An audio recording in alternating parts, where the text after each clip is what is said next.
Hey guys, welcome back to the channel. ಮೊದಲನೇದಾಗಿ ನಮ್ಮ people champion, the final boss, the Brahma bull, the bald fraud Rock ಅವರ ಬಗ್ಗೆ ಮಾತಾಡೋದಾದ್ರೆ official ಆಗಿ ಈಗ ರಾಕ್ ಅವರು ಡಿಸ್ನಿಯ ಲೆಜೆಂಡ್ ಆಗಿದ್ದಾರೆ. ಡಿಸ್ನಿ ಶೋ ಅವರು, ಡಿಸ್ನಿ ಲ್ಯಾಂಡ್ ಅವರು ನಮ್ಮ ರಾಕ್ ಅವ್ರನ್ನ ಅವರ ಲ್ಯಾಂಡಿಗೆ ಲೆಜೆಂಡ್ ಅಂತ ಘೋಷಣೆ ಮಾಡಿದ್ದಾರೆ. ಅಂಡ್ ಅದರ ಅವಾರ್ಡ್ನ ಇಸ್ಕೊಳ್ಳೋದಕ್ಕೆ ನಮ್ಮ ರಾಕ್ ಅವರು ಹೋಗಿರ್ತಾರೆ. ಅಂಡ್ ಅವತ್ತೇ ನಮ್ಮ ಎವಾರೇನ್ ಅವರ ಬರ್ತ್ಡೇ ಕೂಡ ಆಗಿರುತ್ತೆ. ಅಂಡ್ ಎಲ್ಲರ ಕೈಯಲ್ಲೂ ಕೂಡ ರಾಕ್ ಅವರು ತನ್ನ ಮಗಳಿಗೆ ಹ್ಯಾಪಿ ಬರ್ತ್ಡೇ ಹಾಡನ್ನ ಆಡಿಸ್ತಾರೆ. ಏನೇ ಆಗಲಿ ಒಳ್ಳೆ ಅಚೀವ್ಮೆಂಟ್ನ ಅವರು ಮಾಡಿದ್ದಾರೆ. ಡಿಸ್ನಿಯ ಲೆಜೆಂಡ್ ಆಗಿದ್ದಾರೆ ನಮ್ಮ ರಾಕ್ ಅವರು. ಎಲ್ಲಿಂದ ಎಲ್ಲಿವರೆಗೂ ಕೂಡ ಅವರ ಪಯಣ ಹೋಗಿದೆ. ಬಟ್ ಎಲ್ಲಿಂದ ಅವರು ತನ್ನ ಪಯಣನ ಪ್ರಾರಂಭ ಮಾಡಿದ್ರೋ ಅದನ್ನೇ ಅವರು ಮರ್ತಿದ್ದಾರೆ ಅಂತ ಅನ್ನಿಸ್ತಾ ಇದೆ. ಸ್ವಲ್ಪ ಟೈಮ್ ಮಾಡಿಕೊಂಡು ಮತ್ತೊಮ್ಮೆ ಬನ್ನಿ ಅಂತ ಕೇಳ್ಕೊಳ್ಳೋಣ. ನೆಕ್ಸ್ಟ್ ಅಪ್ಡೇಟ್ ಕಡೆ ಬರೋದಾದ್ರೆ ಇದಿರ್ತಕ್ಕಂಥದ್ದು ನಮ್ಮ best in the world W champion CM ಪಂಕ್ ಅವರ ಬಗ್ಗೆ. ರೀಸೆಂಟ್ ಆಗಿ ನಮ್ಮ CM ಪಂಕ್ ಅವರು NXT ಲೈವ್ ಇವೆಂಟ್ ನ ಅಟೆಂಡ್ ಮಾಡಿರ್ತಾರೆ. ಅಂಡ್ ಅದರ ಕೆಲವೊಂದಷ್ಟು ಫೋಟೇಜಸ್ಗಳನ್ನ ನೀವಿಲ್ಲಿ ನೋಡ್ತಾ ಇರಬಹುದು. ಕಂಪ್ಲೀಟ್ NXT ರಾಸ್ಟರ್ ಜೊತೆ ನಮ್ಮ CM ಪಂಕ್ ಅವರು ಫೋಟೋಸ್ಗಳನ್ನ ತೆಗೆದುಕೊಂಡಿದ್ದಾರೆ. ಅಷ್ಟೇ ಅಲ್ಲ, ಇನ್ಸ್ಟಾಗ್ರಾಮ್ ಸ್ಟೋರಿಯಲ್ಲಿ NXT ರಾಸ್ಟರ್ಗೆ ಹಾಗೆ ಆ ಒಂದು ಲೈವ್ ಇವೆಂಟ್ ನ ಅಟೆಂಡ್ ಮಾಡೋದಕ್ಕೆ ಬಂದಂತಹ ಆಡಿಯನ್ಸ್ಗೆ ನಮ್ಮ CM ಪಂಕ್ ಅವರು ಧನ್ಯವಾದನ ತಿಳಿಸಿದ್ದಾರೆ. ಅಂಡ್ NXTಗೆ ಬಂದು ನಾನಂತೂ ತುಂಬಾನೇ ಎಂಜಾಯ್ ಮಾಡಿದೆ. ಅಂಡ್ ನನ್ನ ಜೊತೆ ಕಂಪೀಟ್ ಮಾಡೋದಕ್ಕೆ ಯಾರ್ಯಾರು ಬಂದಿದ್ರು NXT ರಾಸ್ಟರ್, ನಿಮಗೂ ಕೂಡ ನಾನು ಥ್ಯಾಂಕ್ಸ್ ನ ತಿಳಿಸ್ತೀನಿ ಅಂತ ಹೇಳಿದ್ದಾರೆ. ಏನೇ ಆಗಲಿ ಸ್ವಲ್ಪ ಮಜನಂತೂ ಖಂಡಿತವಾಗ್ಲೂ ನಮ್ಮ CM ಪಂಕ್ ಅವರು NXTಗೆ ಹೋಗಿ ಮಾಡಿದ್ದಾರೆ. ನೆಕ್ಸ್ಟ್ ಅಪ್ಡೇಟ್ ಕಡೆ ಬರೋದಾದ್ರೆ ಇದಿರ್ತಕ್ಕಂಥದ್ದು ನಮ್ಮ ಬ್ರಾನ್ಸನ್ ರೀಡ್ ಅವರ ಬಗ್ಗೆ. ನಮ್ಮ ಬ್ರಾನ್ಸನ್ ರೀಡ್ ಅವರ ಹೊಸ ಫೋಟೋನ ನೀವಿಲ್ಲಿ ನೋಡ್ತಾ ಇರಬಹುದು. ಯಾವ ರೀತಿ ಫಿಸಿಕ್ ನ ನಮ್ಮ ಬ್ರಾನ್ಸನ್ ರೀಡ್ ಅವರು ಚೇಂಜ್ ಮಾಡಿದ್ದಾರೆ ಅಂತ. ಲಿಟ್ರಲಿ ಎಲ್ಲಿಂದ ಎಲ್ಲಿಗೆ ಬಂದಿದ್ದಾರೆ ಗುರು, ಈ ರೇಂಜಿಗೆ ಬಾಡಿನ ಬಿಲ್ಡ್ ಮಾಡಿದ್ದಾರೆ ನಮ್ಮ ಬ್ರಾನ್ಸನ್ ರೀಡ್ ಅವರು. ಬಟ್ ಅವರು ಬರೋ ಅಷ್ಟರಲ್ಲಿ ವಿಷನ್ ಇರುತ್ತಾ, ಅವರು ಬಂದ್ರೆ ಈಗ ವಿಷನ್ ಅಲ್ಲಿ ಯಾವ ಪಾರ್ಟ್ ನ ಅವರು ಪ್ಲೇ ಮಾಡ್ತಾರೆ ಏನು ಕೂಡ ಗೊತ್ತಾಗ್ತಾ ಇಲ್ಲ. ಯಾಕಂದ್ರೆ ಬ್ರಾನ್ಸನ್ ರೀಡ್ ಅವರು ಇಂಜುರಿ ಆಗೋದಕ್ಕಿಂತ ಮುಂಚೆ ಇದ್ದಂತಹ ವಿಷನ್ನೇ ಬೇರೆ, ಈಗ ನಾವು ನೋಡ್ತಿರ್ತಕ್ಕಂತಹ ವಿಷನ್ನೇ ಬೇರೆ ಆಗಿದೆ. ನೆಕ್ಸ್ಟ್ ಅಪ್ಡೇಟ್ ಕಡೆ ಬರೋದಾದ್ರೆ ಇದಿರ್ತಕ್ಕಂಥದ್ದು ನಮ್ಮ ಗ್ರೇಸನ್ ವಾಲರ್ ಅವರ ಬಗ್ಗೆ. ನಿಮ್ಮೆಲ್ಲರಿಗೂ ಕೂಡ ಗೊತ್ತೇ ಇರಬಹುದು, ನಮ್ಮ ಜಿಲ್ಲಾ ಫಾಟೋ ಅವರು ಕಳೆದ NXT ಶೋ ಅಲ್ಲಿ ಬಂದು ನಮ್ಮ ಗ್ರೇಸನ್ ವಾಲರ್ ಅವರ ಮೇಲೂ ಕೂಡ ಅಟ್ಯಾಕ್ ಮಾಡಿರ್ತಾರೆ. ಅಂಡ್ ಆ ಒಂದು ವಿಚಾರಕ್ಕೆ NXT ಲೈವ್ ಇವೆಂಟ್ ಅಲ್ಲಿ ನಮ್ಮ ಗ್ರೇಸನ್ ವಾಲರ್ ಅವರು ರಿಯಾಕ್ಷನ್ ಕೂಡ ಕೊಟ್ಟಿದ್ದಾರೆ. ಅವ್ರು ಹೇಳ್ತಾರೆ, ಜಿಲ್ಲಾ ಫಾಟು ನನಗೂ ಕೂಡ ಗೊತ್ತು ನೆಪೋಟಿಸಮ್ ಯಾವ ರೀತಿ ವರ್ಕ್ ಆಗುತ್ತೆ ಅಂತ. ಬಟ್ ನನಗೆ ಇಲ್ಲಿ ಡೌಟ್ ಇರೋದೇನಪ್ಪ ಅಂದ್ರೆ, ನೀನ್ ಯಾಕೆ ಟ್ಯೂಸ್ಡೇಗೆ ಬಂದೆ? ನಿಜವಾಗ್ಲೂ ನೀನು ಟ್ಯೂಸ್ಡೇನ ಸ್ಕಿಪ್ ಮಾಡ್ಬಿಡು, ಸೀದಾ ಮಂಡೆಗೆ ಹೋಗ್ಬಿಡು. ಅಲ್ಲೇ ನಿಮ್ಮ ಟ್ರೈಬಲ್ ಚೀಫು ಅವರು ಇವರು ಸಿಗ್ತಾರೆ. ಆ ನಟ್ಸ್ಗಳನ್ನ ಅಕ್ನಾಲೇಜ್ ಮಾಡ್ಕೊಂಡು ಜೇಕಬ್ ಫಾಟೋ ಅವರ ಬ್ಯಾಗ್ ಇಟ್ಕೊಂಡೇ ಇರು. ನೀನು ಅದಕ್ಕೆ ಲಾಯಕ್ಕಲ್ವಾ, ಅದಕ್ಕೋಸ್ಕರ ನೀನಲ್ವಾ ಬಂದಿರೋದು. ಸೊ ನೀನು ಸುಮ್ಮನೆ NXTಗೆ ಬರಬೇಡ ಕಣಪ್ಪ, ನೀನು ಮಂಡೆ ನೈಟ್ರೋಗೆ ಹೋಗು, ಅಲ್ಲೇ ನಿನ್ನ ಬ್ಲಡ್ ಲೈನ್ ಇರುತ್ತೆ, ಅಲ್ಲೇ ಇದ್ಬಿಡು ಅಂತ ನಮ್ಮ ಗ್ರೇಸನ್ ವಾಲರ್ ಅವರು ಜಿಲ್ಲಾ ಫಾಟೋ ಅವರಿಗೆ ಹೇಳಿದ್ದಾರೆ.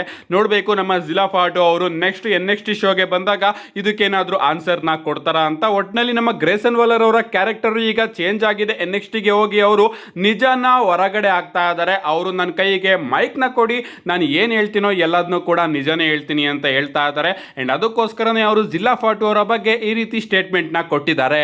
ನೆಕ್ಸ್ಟ್ ಅಪ್ಡೇಟ್ ಕಡೆ ಬರೋದಾದ್ರೆ ಇದ್ದಿರ್ತಕ್ಕಂಥದ್ದು ನಮ್ಮ ಜೆಫ್ ಕೋಬ್ ಅವರ ಬಗ್ಗೆ. ಜೆಫ್ ಕೋಬ್ ನಿಮ್ಮೆಲ್ಲರಿಗೂ ಕೂಡ ಗೊತ್ತೇ ಇರಬಹುದು, ರೀಸೆಂಟ್ ಆಗಿ MFT ಜೊತೆಗೆ ಇವರು ಸೇರ್ಕೊಂಡಿದ್ರು.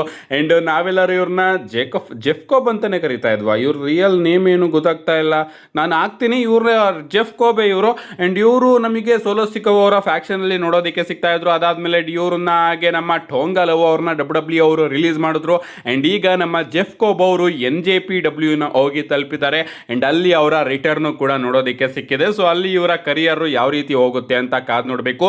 ನಿಜವಾಗ್ಲೂ ನಮ್ಮ ಜೆಫ್ ಕೋಬ್ ಅವ್ರನ್ನ WWE ಅವರು ಸ್ವಲ್ಪನೂ ಕೂಡ ಟ್ರೈಯೇ ಮಾಡಲಿಲ್ಲ, ಇವ್ರ ಮೇಲೆ ಅವರು ಇನ್ವೆಸ್ಟೇ ಮಾಡಲಿಲ್ಲ. ಎಷ್ಟು ವರ್ಷಗಳಾಯ್ತು ಅವರು ರಿಟರ್ನ್ ಆಗಿ WWE ಕಂಪನಿಗೆ. ಬಟ್ ಅವ್ರು ಆಡಿದ್ದ 2 ಮ್ಯಾಚು WWE ಅವರು ಇವ್ರ ಮೇಲೆ ಇಂಟ್ರೆಸ್ಟ್ನೇ ತೋರಿಸ್ತಾಲೇನೆ ಆ ಕಡೆ MFT ಜೊತೆಗೆ ಇವ್ರನ್ನು ಕೂಡ ಹಾಕಿ, ಆಮೇಲೆ ಇವನು ಯೂಸ್ ಆಗ್ತಾ ಇಲ್ಲ ಅಂತ ಗೊತ್ತಾದ್ಮೇಲೆ ಕಂಪನಿಯಿಂದಾನೆ ಹೊರಗಡೆ ಹಾಕಿದ್ರು. ನಿಜವಾಗ್ಲೂ ಇವ್ರ ಮೇಲೆ ಸ್ವಲ್ಪ ಇನ್ವೆಸ್ಟ್ ಮಾಡಬೇಕಾಗಿತ್ತು. ಯಾಕಂದ್ರೆ ಇವರು ಕೂಡ ಚೆನ್ನಾಗಿ ರೆಸ್ಲಿಂಗ್ ನ ಮಾಡೋರು, ಯಾವುದೇ ರೀತಿಯ ಬಾಚಸ್ಗಳನ್ನ ಇವರು ಮಾಡ್ತಾ ಇರಲಿಲ್ಲ. ಬಟ್ WWE ಅವರೇ ಯಾಕೋ ಇವ್ರ ಮೇಲೆ ಇಂಟ್ರೆಸ್ಟ್ ನ ತೋರಿಸಿಲ್ಲ. ಅಂಡ್ ಐ ಥಿಂಕ್ ಜೆಫ್ ಕೋಬ್ ಅವರು WWE ಕಂಪನಿಯಿಂದ ರಿಲೀಸ್ ಆದಾಗ ನಾನು ಇದ್ರ ಬಗ್ಗೆನೂ ಕೂಡ ಸ್ಟೇಟ್ಮೆಂಟ್ ನ ಕೊಟ್ಟಿದ್ದೆ. ನೆಕ್ಸ್ಟ್ ಅಪ್ಡೇಟ್ ಕಡೆ ಬರೋದಾದ್ರೆ ರೀಸೆಂಟ್ ಆಗಿ WWE ಅವರು ಟಾಪ್ 10 ಕೂಲೆಸ್ಟ್ ನ್ಯೂ ಸ್ಕೂಲ್ ಫಿನಿಶರ್ಸ್ ಅಂತ ಒಂದು ಲಿಸ್ಟ್ ನ ರಿಲೀಸ್ ಮಾಡಿದ್ದಾರೆ. ಅಂದ್ರೆ ಲೇಟೆಸ್ಟ್ ಆಗಿ ಯಾರ್ಯಾರು ಫಿನಿಶರ್ಸ್ ಗಳನ್ನ ಆಗ್ತಾ ಇದ್ದಾರೆ ಅದರಲ್ಲಿ ಯಾವುದು ಟಾಪ್ 10 ಅಂತ WWE ಅವರು ಲಿಸ್ಟ್ ನ ರೆಡಿ ಮಾಡಿದ್ದಾರೆ. ನಂಬರ್ 1 ಅಲ್ಲಿ ನೀವು ನೋಡ್ತಾ ಇರಬಹುದು ನಮ್ಮ ಒಬಾಫಿಮಿ ಅವರ ಫಾಲ್ ಫ್ರಮ್ ಗ್ರೇಸ್ ಫಿನಿಶರ್ ಇದೆ. ಅಂಡ್ ನಂಬರ್ 2 ಅಲ್ಲಿ ರಿಪ್ಟೈಡ್ ಇದೆ ನಮ್ಮ ರಿಯಾ ರಿಪ್ಲಿ ಅವರದು. ನಂಬರ್ 3 ಅಲ್ಲಿ ನಮ್ಮ ಬ್ರಾನ್ ಬ್ರೇಕರ್ ಅವರ ಸ್ಪಿಯರ್ ಇದೆ. ನಂಬರ್ 4 ಅಲ್ಲಿ ಜಿಯೋವಾನ್ ಇವಾನ್ಸ್ ಅವರ ಓಜಿ ಕಟರ್ ಇದೆ. ನಂಬರ್ 5 ಅಲ್ಲಿ ಸೋಲ್ ರೂಕಾ ಅವರ ಸೋಲ್ ಸ್ನ್ಯಾಚರ್ ಇದೆ. ನಂಬರ್ 6 ಅಲ್ಲಿ ನಮ್ಮ ಜೇಕೋ ಫಾಟೋ ಅವರ ಟೋಂಗನ್ ಡೆತ್ ಗ್ರಿಪ್ ಇದೆ. ಅಂಡ್ ನಂಬರ್ 7 ಅಲ್ಲಿ ಮೆಕ್ಸಿಕನ್ ಡಿಸ್ಟ್ರಾಯರ್ ಇದೆ ಪೆಂಟಾ ಅವ್ರದ್ದು. ನಂಬರ್ 8 ಅಲ್ಲಿ ಅಲ್ಟಿಮೇಟ್ ಸ್ಪೈನ್ ಬಸ್ಟರ್ ಇದೆ ರಾಯ್ಸ್ಕಿಸ್ ಅವ್ರದ್ದು. ನಂಬರ್ 9 ಅಲ್ಲಿ ಮೆಕ್ಸಿಕನ್ ಮಸಲ್ ಬಸ್ಟರ್ ಇದೆ ರೇ ಫಿನಿಕ್ಸ್ ಅವ್ರದ್ದು. ಅಂಡ್ ನಂಬರ್ 10 ಅಲ್ಲಿ ವಕಾರ್ ಇನ್ಫರ್ನೋ ಇದೆ ಸ್ಟೆಫನಿ ವೆಕರ್ ಅವ್ರದ್ದು. ಸೊ ಇಷ್ಟು ಲೇಟೆಸ್ಟ್ ಆಗಿ ಬಂದಿರತಕ್ಕಂತಹ ಡಬ್ಲ್ಯೂ ಟ್ಯಾಲೆಂಟ್ಸ್ ಗಳ ಹೊಸ ಫಿನಿಶರ್ಸ್ ಗಳ ರ್ಯಾಂಕಿಂಗು. ನಿಮ್ಮ ಪ್ರಕಾರ ಈ ಒಂದು ರ್ಯಾಂಕಿಂಗು ಸರಿಯಾಗಿದೆಯೋ ಇಲ್ವೋ ನಿಮ್ಮ ಅನಿಸಿಕೆನ ಕಮೆಂಟ್ ಮಾಡಿ. ನೆಕ್ಸ್ಟ್ ಅಪ್ಡೇಟ್ ಕಡೆ ಬರೋದಾದ್ರೆ ಇದಿರತಕ್ಕಂಥದ್ದು ಬ್ಲಡ್ ಲೈನ್ ನ ರೆವೆನ್ಯೂ ಬಗ್ಗೆ. ಎಲ್ಲಾ ಬ್ಲಡ್ ಲೈನ್ ಮೆಂಬರ್ಸ್ ಗಳ ಸ್ಯಾಲರಿ ಎಷ್ಟು ಡಬ್ಲ್ಯೂ ಕಂಪನಿಯಲ್ಲಿ ಅಂತ ಅಪ್ರಾಕ್ಸಿಮೇಟ್ ಆಗಿ ನಾವು ನೋಡ್ಕೊಂಡು ಬರೋದಾದ್ರೆ ಮೊದಲನೇದಾಗಿ ನಮ್ಮ ಟ್ರೈಬಲ್ ಚೀಫ್ ರೋಮನ್ ರೈನ್ಸ್ ಅವರಿಗೆ ವರ್ಷಕ್ಕೆ ಡಬ್ಲ್ಯೂ ಕಂಪನಿಯವರು $15 ಮಿಲಿಯನ್ ಗಳನ್ನ ಕೊಡ್ತಾ ಇದ್ದಾರೆ. ಅದಾದ್ಮೇಲೆ ಜೇ ವೂಸೋ ಅವರಿಗೆ $2.5 ಮಿಲಿಯನ್ ಸಿಗ್ತಾ ಇದೆ. ಜಿಮ್ಮಿ ವೂಸೋ ಅವರಿಗೆ $1.3 ಮಿಲಿಯನ್ ಸಿಗುತ್ತೆ. ಜೇಕೋ ಫಾಟೋ ಅವರಿಗೆ $1 ಮಿಲಿಯನ್ ಸಿಗುತ್ತೆ. ಸೋಲೋ ಸಿಕೋವಾ ಅವರಿಗೆ $2 ಮಿಲಿಯನ್ ಸಿಗ್ತಾ ಇದೆ. ಅಂಡ್ ಜಿಲ್ಲಾ ಫಾಟೋ ಅವರು ಈಗ ತಾನೇ ಅರೈವ್ ಆದ್ರಲ್ಲ ಅವರಿಗೆ $1,50,000 ಸಿಗುತ್ತೆ ನಮ್ಮ ಜಿಲ್ಲಾ ಫಾಟೋ ಅವರಿಗೆ. ಸೊ ಇಷ್ಟು approximate all blood line members ಗಳ ರೆವೆನ್ಯೂ ಅಂತಾನೆ ಹೇಳ್ಬೇಕು.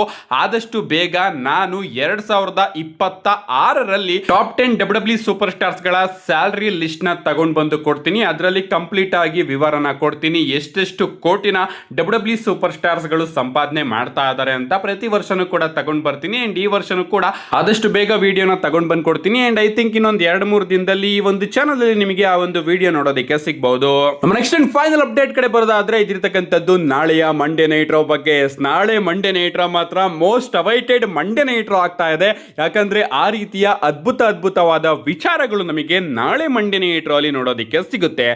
ಮೊದಲನೇದಾಗಿ ನಮಗೆ ರೋಮನ್ ರೈನ್ಸ್ ಅವರ ವರ್ಲ್ಡ್ ಹೆವಿವೇಟ್ ಚಾಂಪಿಯನ್ಶಿಪ್ ಗೆ ಲುಚಾಡೋರ್ಸ್ ಗಳ ಟೂರ್ನಮೆಂಟ್ ನೋಡೋದಕ್ಕೆ ಸಿಗುತ್ತೆ. ಅಂಡ್ ಆ ಟೂರ್ನಮೆಂಟ್ ನ ಮ್ಯಾಚಸ್ ಗಳು ನಮಗೆ ನೋಡೋದಕ್ಕೆ ಸಿಗುತ್ತೆ ನಾಳೆ ಮಂಡೇ ನೈಟ್ ರೋ ಅಲ್ಲಿ. ಡ್ರ್ಯಾಗನ್ ಲೀ ಅವರು ಹೆಲ್ ಹಿಜೋ ಡೇ ಡಾಕ್ಟರ್ ವೆಂಗರ್ ಅವ್ರನ್ನ ಫೇಸ್ ಮಾಡ್ತಾ ಇದ್ದಾರೆ ಆ ಒಂದು ಟೂರ್ನಮೆಂಟ್ ಅಲ್ಲಿ.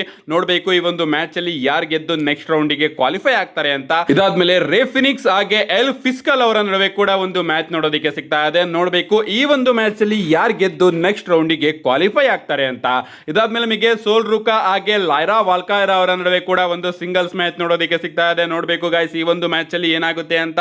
ಬೇಲಿ ಅವರು ಏನಾದ್ರೂ ಆ ಒಂದು ಕಾಂಟ್ರಾಕ್ಟ್ ಇಂದ ಹೊರಗಡೆ ಬಂದಿದ್ರೆ ಅಂದ್ರೆ ಹೊಸ ಕಾಂಟ್ರಾಕ್ಟ್ ನ ಅವರು ಸೈನ್ ಮಾಡ್ಕೊಂಡಿದ್ರೆ ಪ್ರಾಬಬ್ಲಿ ಈ ಒಂದು ಮ್ಯಾಚ್ ಅಲ್ಲಿ ನಮಗೆ ಬೇಲಿ ಅವರ ಇಂಟರ್ಫರೆನ್ಸ್ ಕೂಡ ನೋಡೋದಕ್ಕೆ ಸಿಗಬಹುದು. ಅವರು ಬಂದು ಲೈರಾ ವಾಲ್ಕಾಯರ್ ಅವರ ಮೇಲೆ ಅಟ್ಯಾಕ್ ಮಾಡಬಹುದು. ನೋಡೋಣ ಈ ಒಂದು ಮ್ಯಾಚ್ ಅಲ್ಲಿ ನಮ್ಮ ಬೇಲಿ ಅವರು ರಿಟರ್ನ್ ಆಗೋ ಚಾನ್ಸಸ್ ಜಾಸ್ತಿ ಕಾಣಿಸ್ತಾ ಇದೆ. ಇದಾದ್ಮೇಲೆ ನಮಗೆ ಚಾಡ್ ಗೇಬಲ್ ವರ್ಸಸ್ ರೆಮಿಸ್ಟೀರಿಯೋ ಅವರ ನಡುವೆ ಇಂಟರ್ಕಾಂಟಿನೆಂಟಲ್ ಚಾಂಪಿಯನ್ಶಿಪ್ ಗೆ ಒಂದು ಸಿಂಗಲ್ಸ್ ಮ್ಯಾಚ್ ನೋಡೋದಕ್ಕೆ ಸಿಗ್ತಾ ಇದೆ. ನಮ್ಮ ಚಾಡ್ ಗೇಬಲ್ ಅವರು ತನ್ನ ಚಾಂಪಿಯನ್ಶಿಪ್ ನ ಲೆಜೆಂಡ್ ರೆಮಿಸ್ಟೀರಿಯೋ ಅವರ ಮೇಲೆ ಡಿಫೆಂಡ್ ಮಾಡ್ತಾ ಇದ್ದಾರೆ ನಾಳೆ ಮಂಡೇ ನೈಟ್ ರೋ ಅಲ್ಲಿ. ಇದಾದ್ಮೇಲೆ ನಮಗೆ ಒಬಾ ಫೇಮಿ ಅವರು ಕೂಡ ಶೋ ಅಲ್ಲಿ ಇರ್ತಾರೆ. ಅಂಡ್ ಒಬಾ ಫೇಮಿ ಅವ್ರನ್ನ ಫೇಸ್ ಮಾಡೋದಕ್ಕೆ ನಮ್ಮ ಬ್ರಾನ್ ಬ್ರೇಕರ್ ಅವರು ಕೂಡ ಶೋ ಅಲ್ಲಿ ಇರ್ತಾರೆ. ಅಂಡ್ ಇವರಿಬ್ಬರ ನಡುವೆ ಐ ಥಿಂಕ್ ನಾಳೆ ಫೇಸ್ ಆಫ್ ಆಗುತ್ತೆ ಅಂತ ಅನ್ಕೋತೀನಿ. ಯಾಕಂದ್ರೆ ಇವರ ನಡುವೆನೆ ಡಬ್ಲ್ಯೂ ಅವರು ಸ್ಟೋರಿ ಲೈನ್ ನ ನಡೆಸ್ತಾ ಇದ್ದಾರೆ. ಸೊ ಈ ಕಡೆ ಒಬಾ ಫೇಮಿ ಆ ಕಡೆ ಬ್ರಾನ್ ಬ್ರೇಕರ್ ಮತ್ತೊಮ್ಮೆ ನಾಳೆ ಮಂಡೇ ನೈಟ್ ರೋ ಅಲ್ಲಿ ಫೇಸ್ ಆಫ್ ಏನಾದ್ರು ಆದ್ರೆ ಸೂಪರ್ ಆಗಿರುತ್ತೆ. ಅಂಡ್ ಇದ್ರ ಮಧ್ಯೆ ಪಾಲಿಮಿನ್ ಅವರು ಕೂಡ ನಾಳೆ ಶೋ ಅಲ್ಲಿ ಇರ್ತಾರೆ. ಬಟ್ ಇದನ್ನೆಲ್ಲ ಬಿಟ್ರೆ ನಾಳೆ ಮಂಡೇ ನೈಟ್ ರೋ ನ ಮೇನ್ ಹೈಲೈಟ್ ಏನಪ್ಪಾ ಅಂದ್ರೆ ನಮ್ಮ ಜೇ ವೂಸೋ ಅವರು ಸೋಲೋ ಸಿಕೋವಾ ಅವ್ರನ್ನ ರೋಮನ್ ರೈನ್ಸ್ ಅವರಿಗೆ ಡೆಲಿವರ್ ಮಾಡ್ತಾ ಇದ್ದಾರೆ. ಎಸ್ ಗಾಯ್ಸ್, ಕಳೆದ ಮಂಡೇ ನೈಟ್ ರೋ ಅಲ್ಲಿ ನಮ್ಮ ಜೇ ವೂಸೋ ಹಾಗೆ ಸೋಲೋ ಸಿಕೋವಾ ಅವರ ನಡುವೆ ಆದಂತಹ ಮ್ಯಾಚ್ ಅಲ್ಲಿ ನಮ್ಮ ಜೇ ವೂಸೋ ಅವರು ವಿನ್ ಆದ್ರು. ಮ್ಯಾಚ್ ಇಲ್ಲಿ ರೂಲ್ಸ್ ಗೆ ತಕ್ಕಂತೆ ನಮ್ಮ ಸೋಲೋ ಸಿಕೋವಾ ಅವರು ಈಗ ಬ್ಲಡ್ ಲೈನ್ ನ ಜಾಯಿನ್ ಆಗ್ಲೇಬೇಕು. ಅಂಡ್ ಇಲ್ಲೇ ಒಂದು ಟ್ವಿಸ್ಟ್ ಇರೋದು, ಇಷ್ಟು ಈಸಿಯಾಗಿ ನಮ್ಮ ಸೋಲೋ ಸಿಕೋವಾ ಅವರು ಬ್ಲಡ್ ಲೈನ್ ನ ಜಾಯಿನ್ ಆಗ್ತಾರ ಅಂತ ನಾವೆಲ್ಲರೂ ಕೂಡ ಕಾದ್ ನೋಡ್ಬೇಕು. ಒಟ್ನಲ್ಲಿ ನಾಳೆ ಮಂಡೇ ನೈಟ್ ರೋ ಅಲ್ಲಿ ನಮ್ಮ ಜೇ ವೂಸೋ ಅವರು ಸೋಲೋ ಸಿಕೋವಾ ಅವ್ರನ್ನ ರೋಮನ್ ರೈನ್ಸ್ ಅವರಿಗೆ ಒಪ್ಸೋದಕ್ಕೆ ಹೋಗ್ತಾ ಇದ್ದಾರೆ. ನೋಡ್ಬೇಕು ನಮ್ಮ ಸೋಲೋ ಸಿಕೋವಾ ಅವರು ಇದನ್ನ ಒಪ್ಕೋತಾರ ಅಂತ. ರೂಲ್ಸ್ ಪ್ರಕಾರ ಒಪ್ಕೋಬೇಕು, ಬಟ್ ಯಾವುದೇ ರೀತಿಯ ಕಾಂಟ್ರಾಕ್ಟ್ ನೀನು ಸೈನ್ ಮಾಡಿಲ್ವಲ್ಲ, ಇದನ್ನು ಕೂಡ ಡಬ್ಲ್ಯೂ ಅವರು ತಗೊಂಡು ಬರಬಹುದು. ಅಂಡ್ ಯಾರಿಗೆ ಗೊತ್ತು ನಾಳೆ ನಮ್ಮ ಸೋಲೋ ಸಿಕೋವಾ ಅವರು ಏನಾದ್ರು ಒಪ್ಕೊಂಡ್ರೆ ಅವರು ಅಫಿಷಿಯಲ್ ಆಗಿ ಬ್ಲಡ್ ಲೈನ್ ಗೆ ಜಾಯಿನ್ ಕೂಡ ಆಗಬಹುದು. ಅಂಡ್ ನಾಳೆ ನಮ್ಮೆಲ್ಲರ world heavyweight champion tribal chief Roman Reigns ಅವರು ಕೂಡ ಮಂಡೇ ನೈಟ್ ರೋಗೆ ಬರ್ತಾ ಇದ್ದಾರೆ. ಇದೊಂದೇ ರೀಸನ್ ಸಾಕು ನಾಳೆ ಮಂಡೇ ನೈಟ್ ರೋನ ಮಿಸ್ ಮಾಡದೇ ಇರಂಗೆ ನೋಡೋದಕ್ಕೆ. ನೋಡೋಣ ರೋಮನ್ ರೈನ್ಸ್ ಅವರ ರಿಯಾಕ್ಷನ್ ಆಗಿರುತ್ತೆ. ಆ ಕಡೆ ಜೇಕಬ್ ಫಾಟೋ ಅವರು ಯಾವ ರೀತಿ ರಿಯಾಕ್ಷನ್ ಮಾಡ್ತಾರೆ, ಈ ಕಡೆ ಜೇ ವೂಸೋ ಅವರು ಯಾವ ರೀತಿ ರಿಯಾಕ್ಷನ್ ಮಾಡ್ತಾರೆ, ಸೋಲೋ ಸಿಕೋವಾ ಅವರ ರಿಯಾಕ್ಷನ್ ಏನಿರುತ್ತೆ, ಜೇ ವೂಸೋ ಅವರಿಗೆ ರೋಮನ್ ರೈನ್ಸ್ ಅವರು ಏನ್ ಹೇಳ್ತಾರೆ, ಇದನ್ನೆಲ್ಲದನ್ನು ಕೂಡ ನೋಡ್ಬೇಕು ಅಂದ್ರೆ ನಾಳೆ ಮಂಡೇ ನೈಟ್ ರೋ ತನಕ ನಾವು ಕಾಯಲೇಬೇಕು. ಯಾರು ಕೂಡ ಮಿಸ್ ಮಾಡ್ಕೋಬೇಡಿ. ಮಿಸ್ ಮಾಡ್ಕೊಂಡ್ರು ಕೂಡ ನನ್ನ ಚಾನಲ್ ಅಲ್ಲಿ ಆದಷ್ಟು ಬೇಗ ವಿಡಿಯೋನ ಅಪ್ಲೋಡ್ ಮಾಡ್ತೀನಿ. ಅದಕ್ಕೋಸ್ಕರ ಚಾನಲ್ ನ ಸಬ್ಸ್ಕ್ರೈಬ್ ಮಾಡ್ಕೊಳ್ಳಿ ಅಂತ ಹೇಳ್ತಾ see you guys in my next video.